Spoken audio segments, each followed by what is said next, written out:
အားလုံးပဲမင်္ဂလာပါခင်ဗျာ Animal Facts ဆိုတဲ့ channel လေးကနေပြန်လည်ကြိုဆိုလိုက်ပါတယ်ဒီနေ့မှာတော့အားလုံးရဲ့အချစ်တော်ဖြစ်တဲ့ခွေးကလေးတွေရဲ့သင်တို့မသိသေးတဲ့ထူးခြားတဲ့အချက်10ချက်ကိုပြောပြပေးသွားမှာဖြစ်ပါတယ်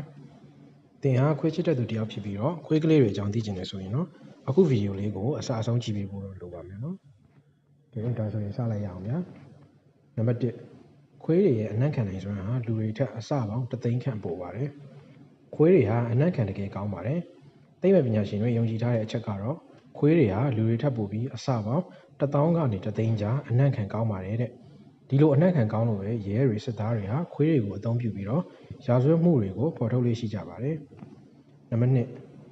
ချောကလက်ဟာခွေးကလေးတွေရဲ့ကျန်းမာရေးအတွက်မကောင်းပါဘူးခွေးကလေးတွေကိုဘယ်တော့မှချောကလက်တွေမကျွေးမိပါစေနဲ့ဘာကြောင့်လဲဆိုတော့ချောကလက်ထဲမှာသီယိုဘရိုမိုင်းလို့ခေါ်တဲ့ဓာတ်တစ်မျိုးပါဝင်နေပါတယ်ခွေးကလေးတွေဟာလူတွေလိုမဟုတ်တာကြောင့်အဲ့ဒီဓာတ်ဟာသူတို့အစာအိမ်အတွက်အန္တရာယ်ဖြစ်စေပါတယ်။ဒါကြောင့်မိမိတို့ရဲ့ခွေးကလေးတွေကိုချောကလက်တွေလုံးဝမကျွေးမိဖို့အရေးကြီးပါတယ်။နံပါတ်3ဓာတုပစ္စည်းအနံ့တွေကိုအနံ့ခံနိုင်ဖို့ခွေးကလေးတွေရဲ့နှာခေါင်းမှာဆူဆွတ်နေတတ်ပါတယ်။ခွေးတွေရဲ့နှာခေါင်းဟာဘာလို့ဆူနေရလဲဆိုပြီးတော့တန်တရားဖြစ်ဖို့ပါသလား။ခွေးတွေရဲ့နှာခေါင်းမှာနှာရည်ဂလင်းတွေရှိပါတယ်။အဲ့ဒီဂလင်းတွေကြောင့်ပဲသူတို့ဟာအနံ့ခံကောင်းတဲ့သူတွေအဖြစ်ရှိနေကြတာပါ။နံပါတ်4Chihuahua ခွေးမျိုးစိတ်ဟာကမ္ဘာပေါ်မှာအသေးဆုံးခွေးမျိုးစိတ်ဖြစ်ပါတယ်။ Chihuahuas တွေဟာကမ္ဘာပေါ်မှာအသေးဆုံးခွေးမျိုးစိတ်တွေဖြစ်ပါတယ်။သူတို့ဟာပြန်မြ6လက်မကနေ9လက်မအထိသာရှိတတ်ကြပါတယ်။အဲ့ဒီအရွယ်အစားလေးပဲရှိတာကြောင့်သူတို့ကိုခန္ဓာကိုယ်အလေးချိန်ကလည်းပေါ့ပေါ့လေးပဲလို့ထင်နေကြတယ်မဟုတ်လားဗျ။တကယ်တော့သူတို့ဟာ2ပေါင်ကနေ6ပေါင်အထိအလေးချိန်ရှိတတ်ကြပါတယ်ဗျာ။အကောင်တော့သေးတယ်အစိပ်ပြင်းနေပေါ့ဗျာ။နံပါတ်5Great Dane လို့ခေါ်တဲ့ခွေးမျိုးစိတ်ကတော့ကမ္ဘာပေါ်မှာအရက်အရှည်ဆုံးခွေးမျိုးစိတ်ဖြစ်ပါတယ်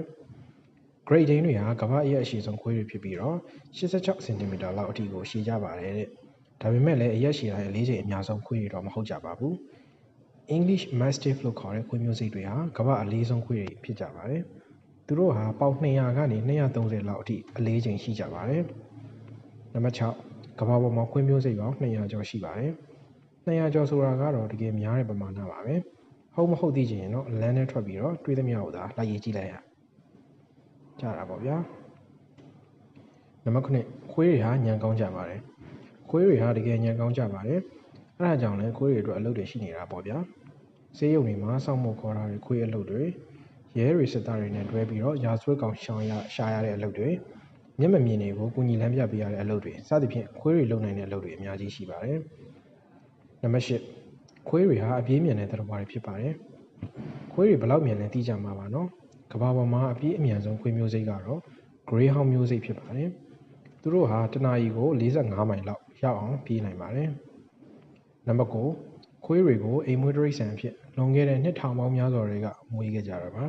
။သိပ္ပံပညာရှင်တွေရဲ့လေ့လာတွေ့ရှိချက်တွေအရခွေးတွေကိုလွန်ခဲ့တဲ့နှစ်ပေါင်း2000ကနေ4000ကြားကတည်းကလူတွေရဲ့အိမ်မွေးတိရစ္ဆာန်အဖြစ်မွေးခဲ့ကြတယ်လို့အဆိုရှိပါတယ်။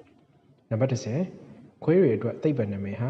Canis lupus familiaris ဖြစ်ပါတယ်။သူတို့ကိုဘယ်လိုပဲခေါ်ပါခွေးတွေကတော့ကျွန်တော်တို့လူသားမျိုးနွယ်တွေကဘာကြီးပေါ်မှာတည်ရှိနေသေး၍အမြဲတမ်းရှိနေမယ်တက်ရှိမျိုးနွယ်တစ်ခုလိုပဲကျွန်တော်ကတော့မြင်ပါတယ်ခင်ဗျာ။ကဲအားလုံးလည်းခွေးလေးတွေအကြောင်းကိုတော်တော်များများသိသွားလောက်ပြီလို့ထင်ပါတယ်။နောက်ရက်တွေမှာလည်းတခြားသတ္တဝါလေးတွေရဲ့အကြောင်းကိုတင်ပေးမှဖြစ်လို့စောင့်မျှော်ကြည့်ရှုအားပေးဖို့တောင်းဆိုချင်ပါတယ်ခင်ဗျာ။အခုဗီဒီယိုလေးကိုကြိုက်နေတဲ့ဆိုရင်တော့ဗီဒီယိုလေးကို like ပေးပြီး channel လေးကိုလည်း subscribe လုပ်ပေးဖို့မမေ့ပါနဲ့ဦးဗျ။အားလုံးကိုကျေးဇူးတင်ပါတယ်ခင်ဗျာ။နောက်ရက်မှာပြန်တွေ့ကြပါမယ်